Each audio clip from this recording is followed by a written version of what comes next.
Inilah Injil suci menurut Lukas. Dimuliakanlah Tuhan.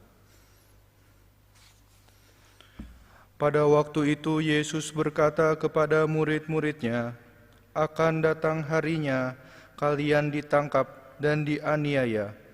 Karena namaku kalian akan diserahkan ke rumah-rumah ibadat, dimasukkan ke dalam penjara, dan dihadapkan kepada raja-raja dan para penguasa.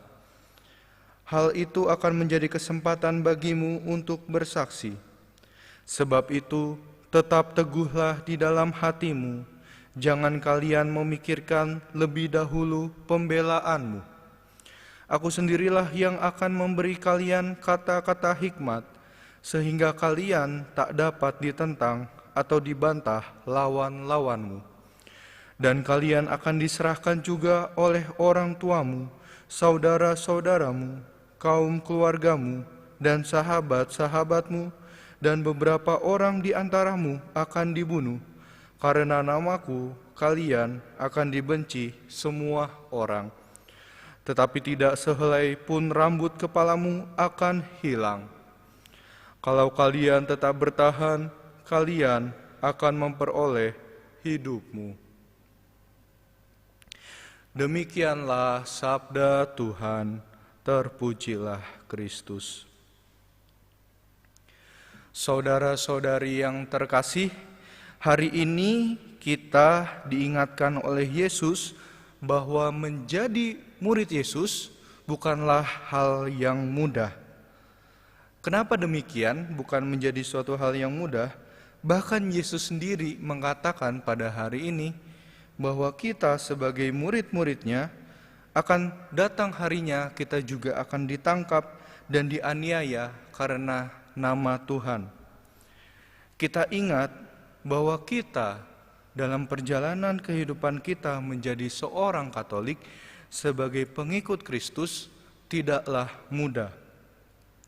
Seorang yang ingin menjadi Katolik harus belajar, harus mengingat doa-doa, harus mengerti tentang iman Katolik. Begitupun mereka yang ingin dibaptis secara Katolik, baik itu anak-anak maupun orang dewasa, mereka mengikuti pelajaran. Itu menunjukkan bahwa menjadi seorang Katolik bukanlah suatu hal yang mudah. Ada hal yang lebih yang harus dipertahankan, yang harus diperjuangkan. Maka pada hari ini Yesus mengajak kita untuk merenungkan kembali, masuk ke dalam diri kita untuk melihat apakah kita sebagai pengikut Kristus merasa ketika kita mengikuti Kristus itu adalah penderitaan. Mungkin kita dalam kehidupan harian kita merasa bahwa kita adalah kecil, kita tidak memiliki apa-apa, tidak memiliki suara dalam masyarakat karena kita menjadi minoritas.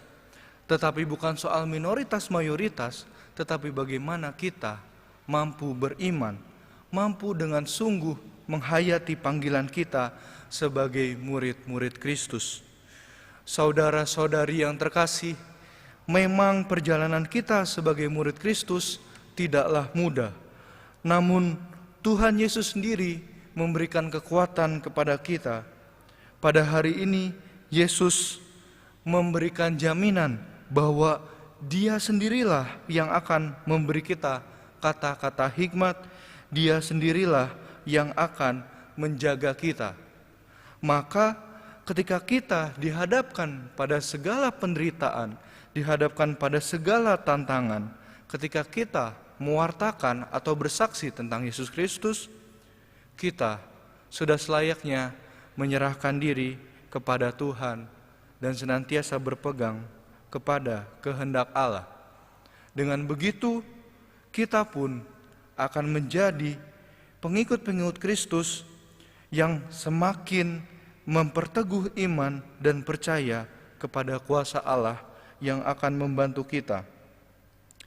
Maka dari itu, saudara-saudari yang terkasih, pada hari ini kita merenungkan kembali sejauh mana kita melihat bahwa menjadi murid Kristus memang tidak mudah, begitu banyak penderitaan, tetapi penderitaan itulah yang membuat kita menjadi bahagia, menjadi murid Kristus, menjadi saksi karya keselamatan Allah di dunia. Maka pada akhir nanti ketika kita bertemu kembali dengan Yesus, Yesus pun yang akan menyelamatkan kita. Karena jaminan terakhir bahwa tidak sehelai pun rambut kepalamu akan hilang. Kalau kalian tetap bertahan, kalian akan memperoleh hidupmu. Marilah kita hening sejenak.